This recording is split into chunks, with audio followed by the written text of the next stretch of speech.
Next concept जो हम इस लेक्चर में पढ़ने वाले हैं वो है sum of infinite GP. Last lecture में हम लोगों ने बात की थी फाइनाइट जीपी के सम के लिए। तो फाइनाइट जीपी यानी कि एस एन टर्म्स हो, अगर उसमें यानी A1 AR स्क्वायर और इसमें हमारे पास नंबर ऑफ टर्म्स थी n, AR पावर n -1 ये nth टर्म थी।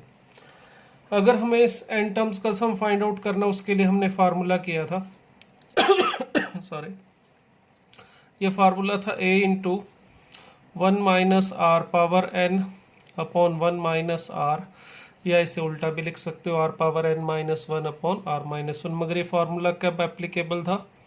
जब r 1 नहीं होना चाहिए। r अगर 1 के इक्वल है तो उस केस में हमारे पास सम का फार्मूला था n इंटू a। क्लियर? अब अगर हमें फाइंड आउट करना है इनफाइनाइट टर्म्स का sum, S infinite. S infinite का मतलब AR square and so on up to infinite तक चल रहा है, अगर रुक ही नहीं रहा ये, तो इसका सम क्या होगा, इसके लिए क्या फार्मूला है। अब इस सम को फाइंड आउट करना है तो उसके लिए ज़रा आपको इस SN को ध्यान से देखना होगा, क्योंकि ये जो रिजल्ट है इसी से ही बनेगा। दूसरी बात, कुछ और भी बातें आपको पता होनी चाहिए जो इस फार्मूले को बनाने में आप हमारी हेल्प करेंगी।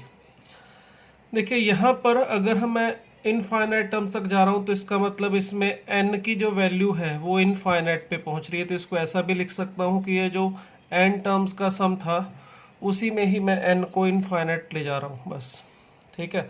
अब देखिए इसमें n कहाँ दिखाई दे रहा है अपने को, इस जगह पे, और यहाँ पर भी दिखाई दे रहा है। तो देखिए इसकी वैल्यू क्या आएगी। अगर r इज इक्वल टू 1 है तो इसकी वैल्यू क्या आनी चाहिए। अगर r की वैल्यू 1 रख दूं तो ये फार्मूला तो काम करेगा नहीं, ये करेगा। तो यहाँ पर आ जाएगा NA, और a की वैल्यू जो भी होगी अगर उसके साथ इनफाइनाइट मल्टीप्लाई में आ जाएगा तो वैल्यू क्या आनी चाहिए, या तो इनफाइनाइट या minus infinite, depends upon a। अगर a पॉजिटिव है, a अगर हमारा चाहे छोटा वैल्यू है चाहे बड़ा, उससे कोई फर्क नहीं पड़ता, मान लेते हैं a 0.1 है, तो 0.1 इनफाइनाइट टाइम्स ऐड होगा तो कितना बन जाएगा, प्लस इनफाइनाइट। अगर a की वैल्यू 2 है तो भी 2 plus 2 plus 2 plus 2 plus 2 infinite time add करेंगे तो इनफाइनाइट आ जाएगा। माइनस में है, अगर ये नेगेटिव है, जैसे a की वैल्यू -3 है तो -3 इनफाइनाइट टाइम ऐड करेंगे तो माइनस इनफाइनाइट आ जाएगा। अर्थात अगर हमारा a प्लस है, a पॉजिटिव है तो सम इनफाइनाइट बनेगा, a नेगेटिव है तो माइनस इनफाइनाइट, यानी सम एग्जिस्ट नहीं करेगा। इनफाइनाइट का मतलब हमें सब नहीं पता है कितना आएगा, ये कह सकते हैं कि इनफाइनाइट पे चला जाएगा सम या माइनस इनफाइनाइट पे। नेक्स्ट थिंग, अब अगर R1 नहीं है तो ये फार्मूला काम करेगा। तो इसमें वैल्यू कितनी आएगी उसको समझने के लिए देखिए r पावर n जो है हमारे पास, इसमें n अगर इनफाइनाइट होगा, देखो एग्जैक्ट n की वैल्यू ऐसा नहीं लिख सकता, n is equal to infinite, equal to लिखना अलाउड नहीं होता इनफाइनाइट के केस में। n अप्रोचेस टू इनफाइनाइट, इसको इस तरह से लिखते हैं, लिमिट LT लिखते हैं, कई बार ऐसे भी लिखा जाता है LIM, दोनों का एक ही मतलब है, LIM लिखो, limit n approaches to infinite लिखें, sorry r approaches to n, r power n approaches to infinite ऐसे लिखो, या LT लिखो, दोनों का सेम ही मतलब है, लिमिट है। अब इसकी वैल्यू क्या होगी ज़रा समझें, फिर उसके अकॉर्डिंग हम यहाँ पे आंसर दे पाएंगे। इसमें n जो हमारा है वो ध्यान रखना नेचुरल नंबर है, टर्म का नंबर है। अब इसमें देखिए r की वैल्यू अगर 1 से बड़ी हुई तो क्या होगा, जैसे आप 2 ले लेते हैं r को, तो इसमें 2 की पावर अगर इनफाइनाइट के पास ले जाएं तो कितना पहुंच जाएगा वो, इनफाइनाइट। क्यों, 2 का स्क्वायर कितना होगा 4, 2 की पावर 3 करेंगे तो 8, 2 की पावर 4 करोगे तो 16। जैसे जैसे आपका बेस बढ़ता जाएगा, सॉरी पावर बढ़ती जाएगी, वैल्यू बढ़ती जा रही है, और ये किसके पास पहुंच रही है, इनफाइनाइट के पास। अर्थात अगर हमारा r1 से बड़ा हुआ तो यहाँ पर जो r पावर n है तो वो कितना हो जाएगा, इनफाइनाइट। क्लियर? दूसरी बात, r इज इक्वल टू 1 के लिए हम बात यहाँ पे कर चुके हैं। अगर r 1 से छोटा हुआ, मगर 1 से छोटा कितना छोटा, -1 और 1 के बीच में। अब देखिए r अगर हमारा 1 और -1 के बीच में लेते हैं, जैसे कि r की वैल्यू मैं 1/2 लेता हूँ सपोज, तो उस केस में क्या होगा, r स्क्वायर जो होगा वो 1/4 हो जाएगा, r क्यूब क्या होगा 1/8, r पावर 4 कितना हो जाएगा 1/16। तो जैसे जैसे पावर बढ़ती जा रही है तो ये छोटा होता जा रहा है, मगर किसके पास जा रहा है, 0 के। तो इसका मतलब r की पावर इनफाइनाइट के पास चली जाएगी, एग्जैक्ट इनफाइनाइट नहीं, इसको लिखना तो ऐसे ही होगा, limit n approaches to infinite, तो ये 0 के पास जाएगा। अगर आप नेगेटिव भी लेते हैं, जैसे -1/2 ले लें, तो उस केस में r स्क्वायर क्या होना चाहिए, इस केस में r स्क्वायर की वैल्यू होनी चाहिए +1/4, r क्यूब होना चाहिए -1/8, r पावर 4 क्या होना चाहिए 1/16। एक बार नेगेटिव और एक बार पॉजिटिव, ऑड पावर करने पर नेगेटिव, इवन पावर करने पर पॉजिटिव, बट दोनों केसेस में धीरे धीरे जा रहा है किसके पास, ये 0 के। तो यहाँ पर r अगर नेगेटिव भी है पॉजिटिव भी है, कोई झंझट नहीं है, बट -1 और 1 के बीच में है, तो उसका बिहेव कैसा है, उसकी पावर जैसे जैसे बढ़ती जा रही है उसका साइज डिक्रीज होकर 0 के पास आ रहा है, यानी इस केस में r पावर n कितना होना चाहिए, 0। क्लियर। नेक्स्ट थिंग, अगर r की वैल्यू -1 के इक्वल है या उससे छोटी है, उस केस में क्या आंसर आएगा हमें नहीं पता, नॉट डिफाइन। कारण जैसे आप -2 लेते हैं r की वैल्यू सपोज, ठीक है, तो -2 का स्क्वायर करेंगे तो कितना मिलना चाहिए, देखिए 4, r की पावर 3 करेंगे तो -8, r पावर 4 करेंगे तो +16। तो जैसे जैसे आप पावर बढ़ा रहे हो साइज मैग्नीट्यूड तो बढ़ रहा है, बट एक बार पॉजिटिव आ रहा है और एक बार नेगेटिव, तो इसमें r पावर इनफाइनाइट या तो इनफाइनाइट के पास जाएगा या माइनस इनफाइनाइट के पास जाएगा, मगर हम बता नहीं पाएंगे कि एग्जैक्टली कहाँ पहुँचेगा। इसी तरह से अगर r की वैल्यू आप -1 भी देखें तो उसमें भी प्रॉब्लम क्या है, r पावर 1 अगर -1 है तो r स्क्वायर +1 होगा, r क्यूब -1 होगा, r पावर 4 1 होगा, इसी तरह से चलता जाएगा।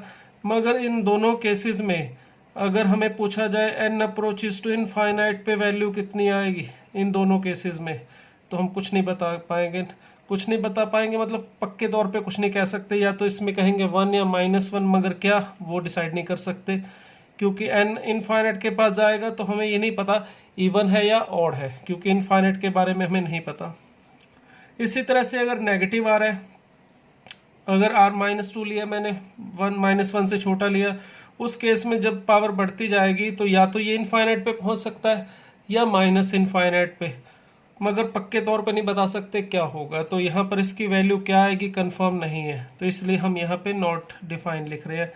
तो देखिए इसमें अगर हम सम की बात करें, वापस यहाँ पर आते हैं, एस एन के लिए जो फार्मूला था r ≠ 1 के लिए, देखिए अगर r 1 से बड़ा है तो ये r पावर n जो होगा हमारे पास वो हो जाएगा इनफाइनाइट।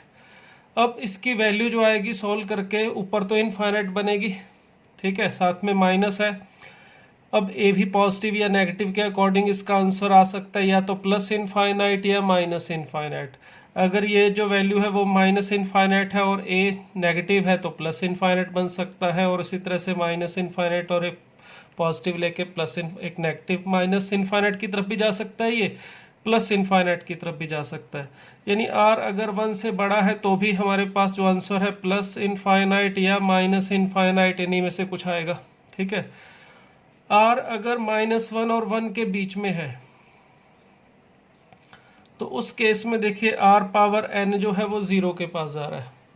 अगर ये 0 हो जाएगा तो सम कितना आएगा, a/1 - r, और r अगर -1 से छोटा है तो कुछ भी नहीं बता सकते, नॉट डिफाइन। इस केस में कम से कम ये तो है कि हम a की वैल्यू के अकॉर्डिंग पॉजिटिव है तो प्लस इनफाइनाइट, नेगेटिव है तो माइनस इनफाइनाइट, इसमें भी कुछ इसी तरह से बता सकते हैं।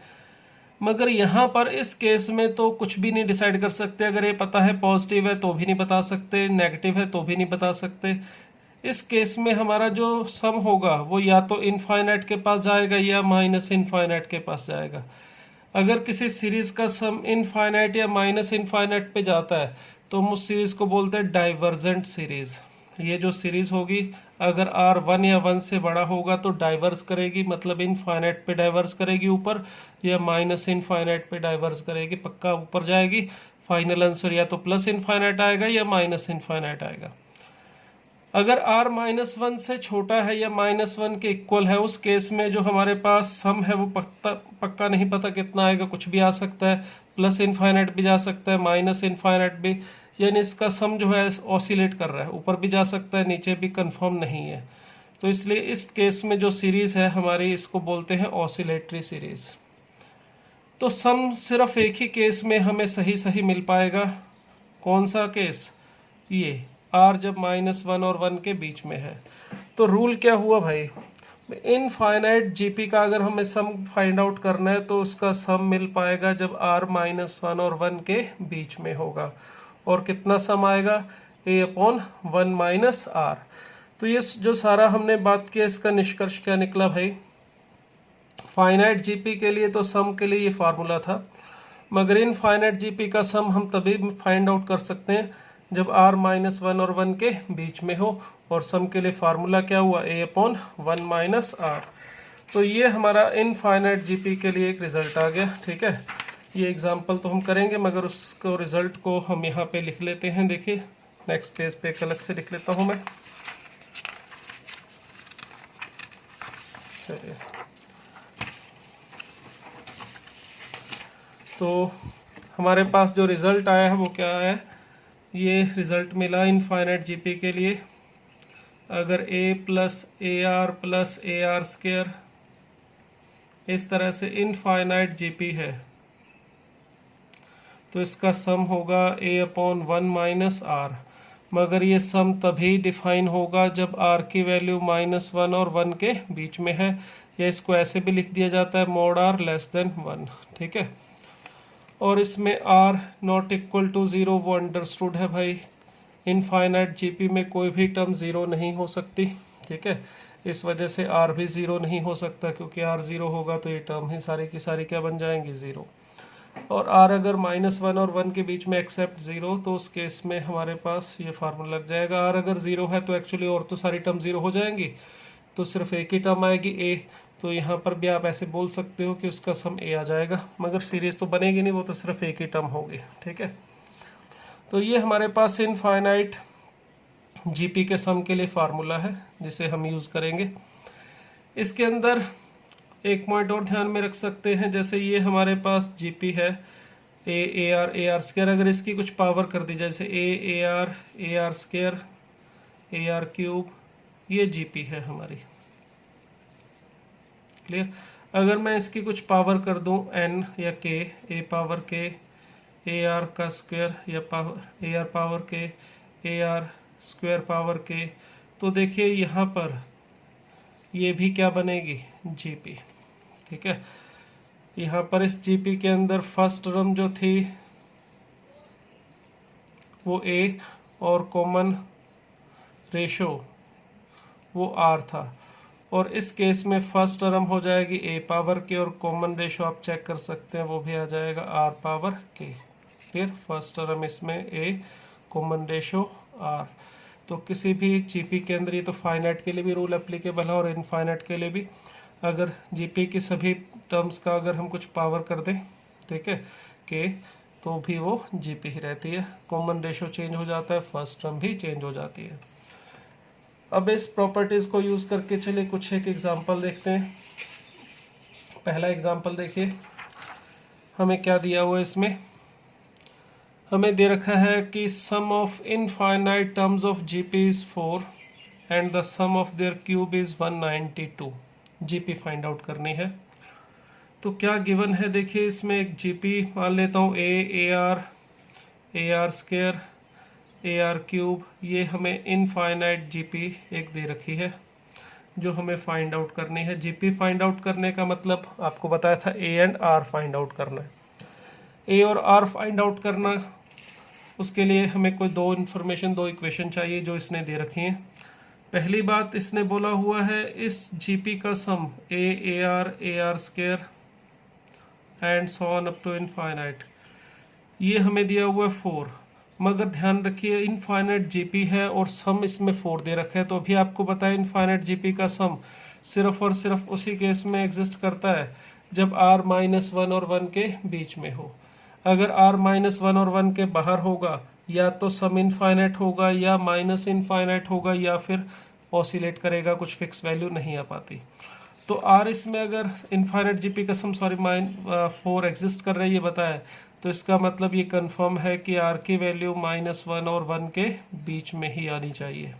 क्लियर। अब यहाँ से इनफाइनाइट जीपी का सम हो क्या होगा, a/1 - r। तो एक इक्वेशन यहाँ से मिल सकती है हमें। सेकंड इसने क्या बोला है, सम ऑफ देयर क्यूब्स। इनका अगर क्यूब करूँ, देखिए a क्यूब, इसका क्यूब करूँगा a cube r cube, a cube r⁻6। तो ये भी देखिए एक इनफाइनाइट जीपी ही बन रही है। इसमें कॉमन रेशो है r क्यूब और फर्स्ट टर्म है a क्यूब। इसका इनफाइनाइट जीपी का जो sum and the sum of their cubes, in terms का अगर क्यूब करके सम करें तो वो सम हमें दिया हुआ है 192। तो यहाँ पर इनके क्यूब्स को देखा, वो भी इनफाइनाइट जीपी है, तो इनफाइनाइट जीपी के सम का फार्मूला लगाए a यानी फर्स्ट टर्म जो कि यहाँ पर है a cube upon 1 - r cube, क्योंकि कॉमन रेशो r है, r क्यूब है सॉरी। r अगर -1 और 1 के बीच में है तो r क्यूब भी देखिए इसी इंटरवल में ही रहेगा, इससे बाहर नहीं जा सकता। तो हमें a और r को फाइंड आउट करने के लिए दो इक्वेशन की ज़रूरत होती है, दो इक्वेशन, दो वेरिएबल। तो देखिए एक तो ये इक्वेशन हमारे पास है और एक ये, बस हमारा काम है इन दोनों को लेके सॉल्व करना, और कुछ भी नहीं है इसमें। तो फर्स्ट इक्वेशन से हमें मिल रहा है a = 4 × 1 - r, और सेकंड इक्वेशन से मिल रहा है a क्यूब = 192 × 1 - r क्यूब। अब हमें r को फाइंड आउट करना है, तो a की वैल्यू मैं यहाँ रख देता हूँ a क्यूब की जगह पर। तो a cube that is 64 1 - r cube = 192, और इस 1 - r क्यूब को ऐसे समझ सकते हैं a क्यूब - b क्यूब। तो एक्सपेंड करके लिख सकता हूँ a - b × a² + b² + ab। तो a क्यूब - b क्यूब का फॉर्मूला लगा के खोलने से देखिए, एक तो ये 64 कैंसिल हो रहा है, इसके साथ 3 आ जाएगा, और एक यहाँ से 1 - r एक फैक्टर कैंसिल हो रहा है, तो हमें मिल जाएगा 1 - r का स्क्वायर = 3 × 1 + r + r²। क्लियर। एक क्वाड्रेटिक इक्वेशन मिल रही है, इसका स्क्वायर खोल के आप लेफ्ट साइड में ले चलेंगे तो 2r², 3r² होंगे, एक r² यहाँ से आ जाएगा, यहाँ -2r इधर आके प्लस हो जाएंगे तो +5r, यहाँ +1 होगा इधर आके माइनस, तो +2 = 0। तो देखिए हमें एक क्वाड्रेटिक इक्वेशन मिल गई है r में। इसके फैक्टर बना लेते हैं, सम चाहिए 5, प्रोडक्ट चाहिए 4, तो 2r² + 4r + r, इस तरह से लिख सकते हैं, +2 = 0। तो फैक्टर बनाए तो देखिए हमें मिल जाएगा 2r + 1 × r + 2, जिसे सॉल्व करके r की हमें दो वैल्यू मिल रही हैं, -1/2 एंड -2। अब इसमें देखिए r जो था हमारा वो -1 और 1 के बाहर नहीं जा सकता, नहीं तो इनफाइनाइट जीपी का सम पॉसिबल नहीं होगा। इस वजह से ये जो -2 है इसे रिजेक्ट कर दीजिए, और ये वाली वैल्यू -1/2 इसे एक्सेप्ट कर सकते हैं क्योंकि ये वैल्यू इस इंटरवल में है। तो r मिल गया है हमें, अब चाहिए a। तो ये जो रिलेशन था हमारा इसका यूज़ कर लेते हैं। a था 4 × 1 - r, दैट इज़ 4 × 1 + 1/2। तो यहाँ से इसको सिंप्लीफाई कीजिए, ये 6 मिल रहा है। तो देखिए a की वैल्यू मिल गई है 6, r की वैल्यू मिल गई है, दोनों चीज़ें चाहिए। तो अगर दोनों चीज़ें मिल गई हैं तो जीपी आप लिख सकते हो 6 पहली टर्म, फिर ar यानी कि -3, फिर ar² that is 3/4 and so on. इस तरह से आप इन टर्म्स को लिख सकते हैं, ठीक है, सॉरी -3/2 + 3/2 हो जाएगा यहाँ पे। इसी तरह से नेक्स्ट लिखना चाहें तो -3/4 चलता जाएगा इसी तरह से। तो ये इनफाइनाइट जीपी जो हमें ढूंढनी थी वो मिल गई है। अगर कोई पर्टिकुलर टर्म ढूंढने के लिए बोले तो वो भी हम फाइंड आउट कर सकते हैं, ठीक है। तो ये एक एग्जांपल था, चलिए एक और ले रहे हैं एग्जांपल इसी तरह से।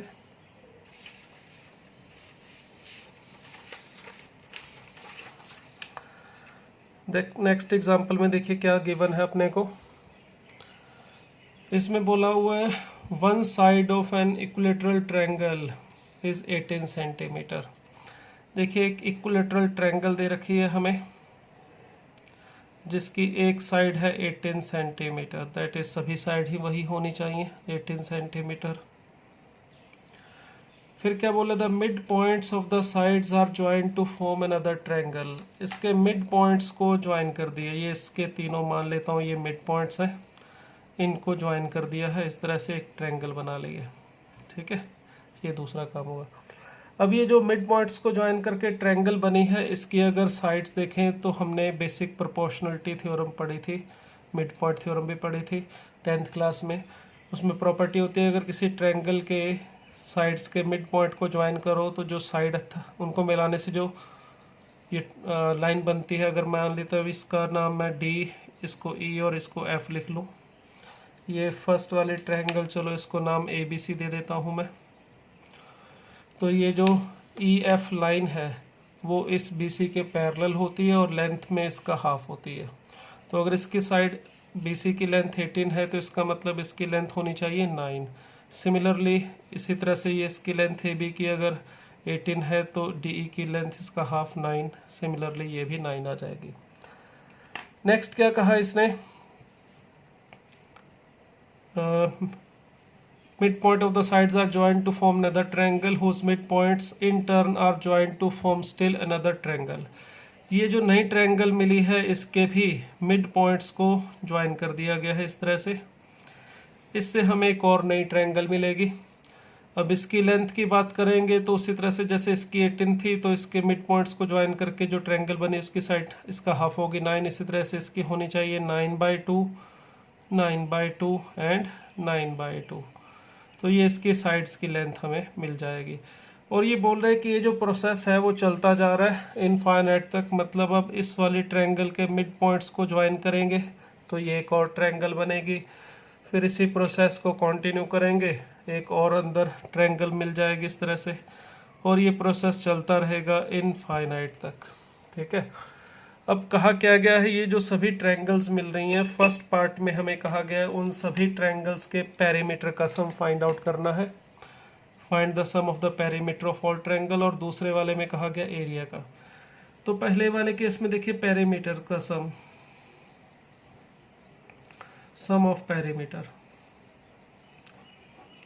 क्या होना चाहिए। देखिए फर्स्ट वाली जो ट्रायंगल है उसकी साइड 18 है और पेरीमीटर हमें पता है इक्विलेटरल ट्रायंगल की अगर साइड लेंथ a है तो पेरीमीटर हो जाएगा 3a, दैट इज 3 × 18।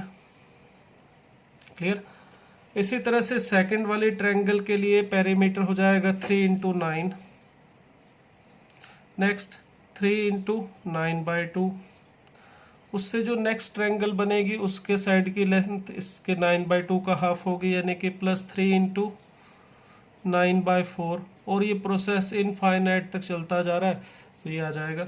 अब देखिए इसमें 3 मैं कॉमन निकाल के लिखूं तो ये 18 + 9 + 9/2 + 9/4, ये जो अंदर दिखाई दे रही है ये इनफाइनाइट जीपी है, वैसे तो ये भी इनफाइनाइट जीपी ही थी। तो इस इनफाइनाइट जीपी में फर्स्ट टर्म है, अगर मैं इस अंदर वाली टर्म को लूँ 3 को बाहर रख के देखें तो a है हमारा 18 और r है हमारा 1/2। क्लियर। एक रिजल्ट भी अगर आप याद रखना चाहें तो रख सकते हैं, अगर हमारे पास इनफाइनाइट जीपी है ar² and so on up to infinite. ठीक है, अगर एक r की वैल्यू 1/2 है तो आप सीधा एक रिजल्ट यूज़ करना चाहें तो कर सकते हैं, इसका सम जो होगा वो 2a के इक्वल होगा। ठीक है, आप इसको फार्मूले से बनाना चाहें वैसे भी आ जाता है, जैसे a/1 - r, ये सम का फार्मूला होता है और r की वैल्यू अगर 1/2 रखूँगा तो a - 1/2, तो ये 2a आ जाता है। तो एक रिज़ल्ट आप सीधा सीधा यूज़ कर सकते हैं कि इनफाइनाइट जीपी में अगर सम पॉसिबल है, ठीक है, कब पॉसिबल होता है पता ही अपने को, r - 1 और 1 के बीच में हो। अगर इसमें r की वैल्यू 1/2 दी है तो सम के लिए सीधा फार्मूला यूज़ कर सकते हैं twice of the first term. तो इसका मतलब यहाँ पे जो सम आ जाएगा 3 × इसका डबल करेंगे तो 36, तो 108 सेंटीमीटर ये हमें पेरीमीटर का सम मिल गया। इसी तरह से अगर सेकंड पार्ट पे जाएं, सेकंड पार्ट में हमें कहा है सम ऑफ एरिया, तो बात वही है, एरिया का फार्मूला होता है √3/4 ए स्क्वायर। फर्स्ट वाली ट्रायंगल के लिए ए है 18, तो 18 का स्क्वायर प्लस √3/4 9 स्क्वायर। सेकेंड वाली ट्रायंगल के लिए जो साइड है वो 9 है। नेक्स्ट √3/4, सभी की सभी ट्रायंगल इक्विलेटरल ट्रायंगल ही हैं, तो बस साइड की लेंथ चेंज होती जा रही है। फर्स्ट वाले में 18 थी, नेक्स्ट वाले में 9 थी, फिर 9/2 थी, इसी प्रोसेस में चलता जाएगा। तो देखिए यहाँ पर भी ये जो हमारे पास है 18 का स्क्वायर प्लस 9 का स्क्वायर प्लस 9/2 का स्क्वायर, तो ये भी इनफाइनाइट जीपी ही है।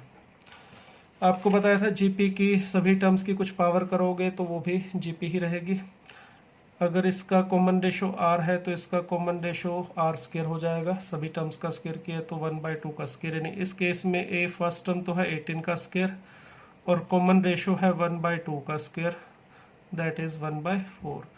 तो बस सम का फार्मूला लगा दीजिए √3/4 as it is a upon 1 - r, और सिंप्लीफाई करके जो वैल्यू आएगी वो हमारे पास इस ट्रायंगल, सभी ट्रायंगल्स के एरिया का सम मिल जाएगा।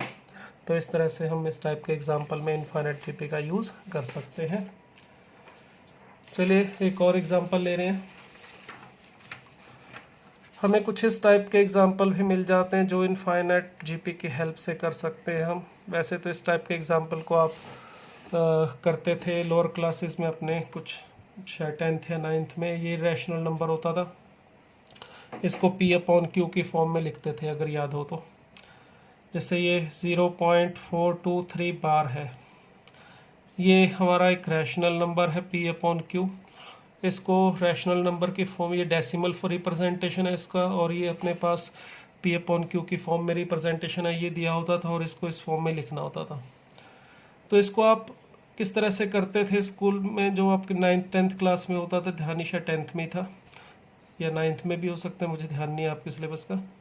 इसमें सॉल्व करने का तरीका क्या होता था, x हमारे पास है 0.423 बार, 23 बार का मतलब 23 23 23, इस तरह से इनफाइनाइट तक रेपिटेशन में आएगा, 23 23 23 इस तरह से चलता जाता है। अगर हमें इसका सम फाइंड आउट करना है तो सबसे पहले क्या करते थे, जो टर्म्स नॉन रेपिटेशन में उसे डेसिमल में आगे लेके आते थे। इसके लिए इसको 4 को आगे लाने के लिए 10 से मल्टीप्लाई कर देता हूँ, तो ये 4.232323 इस तरह से मिल जाता है। फिर जो रेपिटेशन वाले डिजिट्स हैं उनको भी पॉइंट से आगे लाना है, तो इसमें 23 को पॉइंट से आगे लाने के लिए इस वाले को 100 से मल्टीप्लाई करेंगे, तो 1000x इज इक्वल टू 423.23 इस तरह से मिलता है। फिर आप इसके नीचे लिख देते थे 10x को और सब्ट्रैक्ट कर देते हैं 4.2323 एंड सो ऑन, और यहाँ पे हमें मिल जाता था 990x और इनको सब्ट्रैक्ट करने पर 419। तो इस तरह से हम x की वैल्यू फाइंड आउट कर लेते थे। क्लियर? ये जो मेथड होता था हमारा, ये हमारा 10th क्लास का मेथड था। अब अगर इसी में जीपी का यूज़ करके इसे करना है तो जीपी की हेल्प से भी हम इस तरह के एग्जांपल्स को कर सकते हैं। ये जो हमारा 0.423 बार है, यानी कि 0.4232323, देखिए इसको आप इस तरह से लिख सकते हो 0.4 प्लस 0.023, ठीक है, प्लस 0.00023 प्लस 0.50। देखिए पहले एक डिजिट था, फिर एक ज़ीरो लगाई, फिर आप 3 डिजिट लिख लिए 30, अब 5 डिजिट लिखे जा चुके हैं तो 5 zeros और 23। इस तरह से ये इनफाइनाइट तक जाएगा। देखिए 0.4 0.423 0.00023, इसी तरह से अगर हम लिख के इनको ऐड करेंगे तो वही चीज़ मिलेगी 0.423232323 एंड सो ऑन। तो इसको इस तरह से लिखने से फ़ायदा क्या हुआ, देखिए ये 0.4 या 4/10 इसको लिख लो, ये हमारा 23 ये आप यहीं से भी देख सकते हैं, यहाँ से ये जो बन रही है ये एक इनफाइनाइट जीपी है। आप चाहो तो इसको 23 को कॉमन निकाल के ऐसे भी लिख सकते हो 1/1000 प्लस 1/1,00,000, 5 जीरोज आ जाएंगी, फिर 1/, यहाँ पे 1 के बाद 7 जीरोज आ जाएंगी। तो ये भी देखिए एक इनफाइनाइट जीपी बन रही है। और इस इनफाइनाइट जीपी का सम हम कर सकते हैं कैसे, a which is 1/1000 upon 1 minus r है हमारा 1/100। तो इसको हम सिंप्लीफाई करके लिख सकते हैं 4/10 प्लस 23 इंटू, इसका जब एलसीएम लेंगे तो यहाँ पे हमें मिल जाएगा 1/99 और ये ऊपर चला जाएगा तो 1/990। तो ये हमें इस सीरीज़ का सम यानी कि इस रैशनल नंबर का जो रिप्रेजेंटेशन अगर आप एलसीएम लेंगे तो 990, यहाँ पर 4 मल्टीप्लाई हो जाएगा किसके साथ, 99 के साथ प्लस 23, सिंप्लीफाई करके चेक कर लीजिए, यही सेम आंसर आपको मिल जाएगा। ठीक है, तो ये है सॉल्व करने का हमारा सेकंड मेथड इस टाइप के एग्जांपल्स को। अगर हमें इसको डेसिमल नंबर को रैशनल नंबर को जो कि डेसिमल फॉर्म में है इसे p/q की फॉर्म में लिखना है तो इस तरह से भी कर सकते हैं। तो अगर बोला जाए with the help of GP कीजिए तो हम इसको इस तरह से भी कर सकते हैं। ठीक है, चलिए एक और एग्जांपल लेते हैं इस टॉपिक में। देखिए इसमें हमें क्या दिया हुआ है, x दे रखा है, summation 0 to infinite cos power 2n, y दिया हुआ है summation n from 0 to infinite sin power 2n phi, और एक z दिया हुआ है cos power 2n theta sin 2 power n phi का समीशन 0 टू इनफाइनाइट। इसमें n नेचुरल नंबर बोला हुआ है और दूसरी बात ये बोली हुई है थीटा और फाई दोनों की वैल्यू 0 से π/2 में है और हमें रिलेशन ढूंढना है एक्स वाई जेड में। ये मैंने सब्जेक्टिव फॉर्म में पूछ लिया, यही क्वेश्चन ऑब्जेक्टिव फॉर्म में भी बनाया जा सकता है। उसमें एक्स वाई जेड के अंदर 2-3 रिलेशन बना के option A B C D दिए जा सकते हैं और पता करना हो कि कौन सा रिलेशन सही है। तो ऑप्शन से जाने की बजाय हम इसमें रिलेशन बना के भी सीधा बता सकते हैं कौन सा सही होगा कौन सा गलत।